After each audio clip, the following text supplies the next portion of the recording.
Several inches of snowfall in Colorado as a winter storm makes its way from north to south. It's really icy right now. Flights have been canceled, people are losing power, and drivers are in for a long ride home. Oh, bring it on. Bring it on. Plus, a semi-truck sparks a chain reaction on I-25. And Douglas County teachers are harassed and intimidated ahead of what promises to be a fiery meeting. I was pretty speechless, pretty blown away. Good evening, and thank you for watching Denver 7. I'm Ann Trujillo. I'm Shannon Ogden. You know, seeing how much we worried about our lack of snow last year, can't really complain about it now. We also live in Colorado, so woe is me only goes so far, right? That said, it's still not much fun to drive in, especially if you are one of the people who got stuck in traffic near Loveland Pass earlier today, or the thousands of people without power around Arvada. Now, Loveland Pass is back open, by the way. In a moment, we'll check in with CB Cotton to see how our friends in Aurora are faring. We'll also hear from Ivan Rodriguez about how the streets and makeshift slopes are looking in Denver. And of course, Chief Meteorologist Mike Nelson is in studio to track it all out for us. So let's first begin with Denver 7's Megan Lopez in Lone Tree with a look at conditions to the south. Megan? Hey there, Ann and Shannon. I'm willing to say woe is me because it's a little cold out here, guys. We're standing in Lone Tree right off of I-25. Brake lights are heading north and then the headlights are heading south. You can definitely tell that people are slowing down quite a bit. It wasn't really snowing. You might have seen my live shot here at 5 o'clock in Castle Rock, just 15 minutes or so up the road. Wasn't really snowing that much. That's definitely changed. It hasn't snowed a whole lot here, but what I can say is just in that short drive, what we noticed is a lot of slipping. The road's just definitely a lot of slipping, so you're going to want to be really careful. I actually had to turn on my four-wheel drive a couple of times.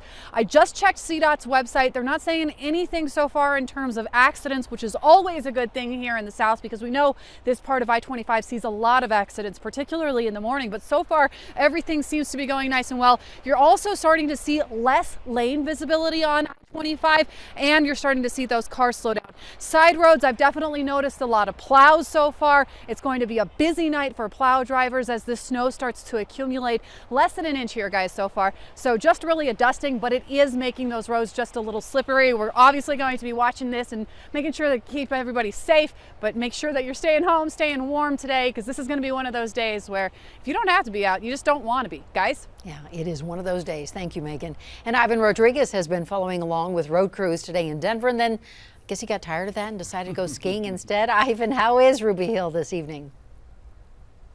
Well, the sun may be down, but that doesn't matter because the snow's still going and we have a lot of skiers and snowboarders out. I mean, just to get a look, since it started snowing, already a couple of inches on here. Way past this, I mean, you can't even see anything anymore, but when we were out here earlier today, it was pretty dry. Now it's all really packed in with snow, at least a thin layer of it. Between 4 to 7 inches of snow are expected to fall in Denver between now and midnight. While it's a blessing for people here at Ruby Hill, it could be a headache for drivers that are still on their way home this evening. The storm's expected to hit again at that same time as that rush hour traffic. Denver's Department of Transportation tells us it has its plows out working all routes to keep those major roads clear. They tell me the moment the snow started falling, they already had snow plows out throwing a de-icing mix on the ground so that when cars drove over it, the snow will break up a lot easier, especially going into those early morning hours. We have roughly about 54 routes throughout the city. So our goal is going to be focusing on those main roads as well as focusing on areas in and around schools.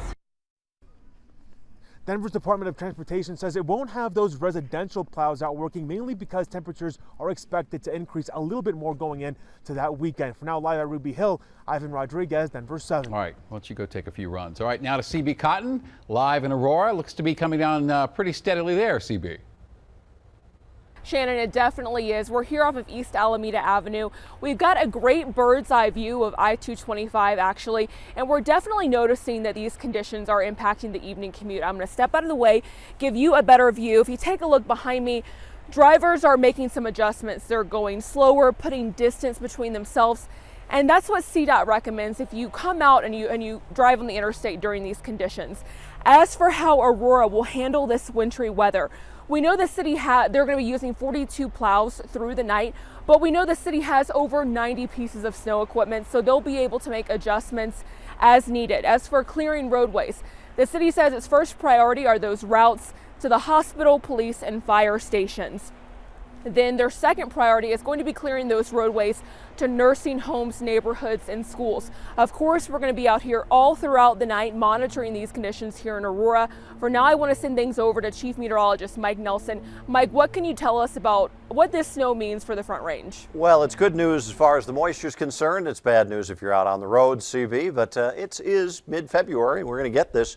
Well, you see the 7-day forecast. We'll get to that a little bit later. The darker colors, the heavier bands of snow now over the central and southern part of Denver from the Tech Center down towards Centennial. A little bit lighter to the north at the moment, and across the entire Front Range, we have a good dose of snow coming down and plenty of advisories and warnings that all go until 5 o'clock in the morning. The snow should taper off after midnight, but it does not mean we're going to be done with this because of the falling temperatures down near 10 degrees by morning.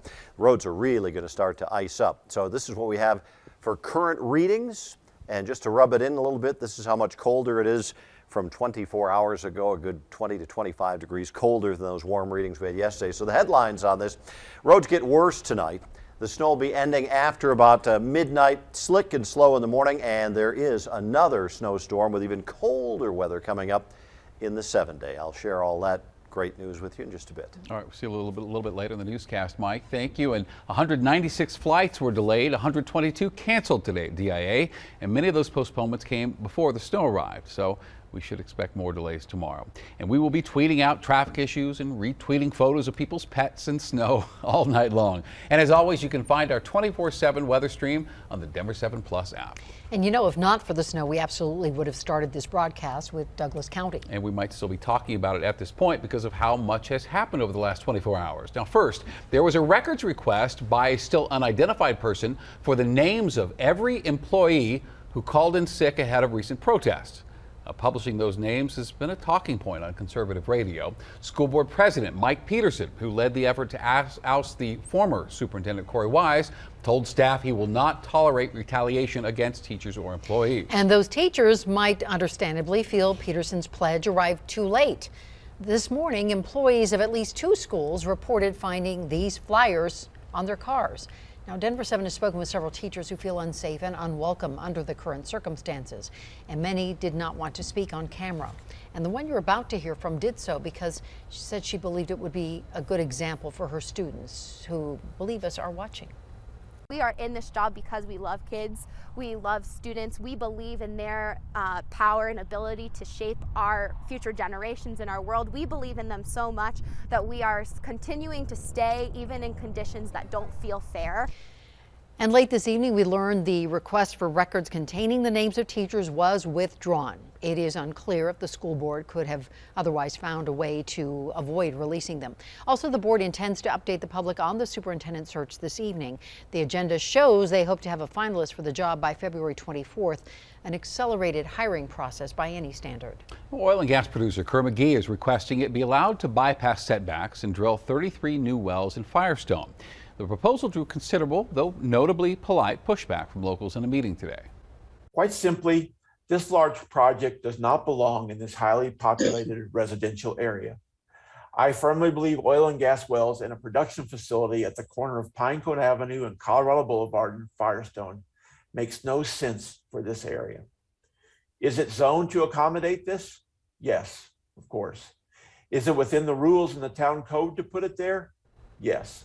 But just because you can do something doesn't mean you should. Documents show the closest home to this proposed drilling site is within 765 feet, and the current rule is 2,000 feet. Kerr McGee insists it can't drill without impacting public health. A bill that would require customers to request plastic cutlery or condiments was postponed indefinitely by a Colorado House committee today. In other words, it's dead. The bill was intended to cut down on waste and had backers from both sides of the aisle. What it lacked was an enforcement mechanism. You know, looking at it through a legal standpoint, you know, we're not imposing any kind of fines or fees or anything on a restaurant that doesn't comply. So we're putting something in the statute that says, like, well, this is what you should do, but we're not going to tell you should do it by having a penalty. So it's kind of that area where, you know, do we have to put something in the statute to do it? Is it something we really need to do? And while the bill appears dead this session, we wouldn't count on it in years to come. We should also note that Denver already requires people to specify if they want plastic utensils and ketchup packets with their takeout. Where's the fire?